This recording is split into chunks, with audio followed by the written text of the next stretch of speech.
Hi, today I promised you I'd show you my ceilings on my steampunk house, but before I do that I'd like to show you some work I've done on other ceilings. I've spent a lot of time doing the beams on the Tudor apartment and nobody's ever mentioned them.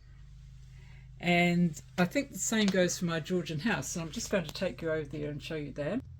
So this is my Georgian house that I started. It's one of my first houses that I made. It was dropped off on my doorstep by a niece who'd done 2 floors and had done it too hard. So I put an extra floor on it, and I've decorated the ceiling of the dining room. And then I've decorated the ceiling of the music room upstairs. And then I also decorated the ceiling of the man's study.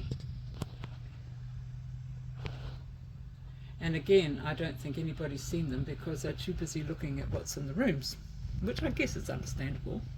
So now I'd like to show you what I've been doing on the Beacon Hill house. Okay, so I've been working on these this morning, and this is going to be the man's study, the roof, the ceiling of the man's study. And I've made it a steampunk theme, so when he's lying in bed, he's going to feel motivated. And I've lined it, or I've framed it with this wood. Now this is actually very handy. It came off a blind, and one of my members at the Greytown Club found it in a second-hand shop and bought it and very generously shared them all with us. And it makes great detailing. It's very thin. So if you're ever in a charity shop or a second-hand shop and you see those wooden blinds, have a really close look at them because they can be very handy. Also, this last little room, which is the top left room, is going to be the little girl's room. And I thought I'd make it look like sky, so when she's lying in bed, she can imagine all sorts of things against the sky. Good things, I hope.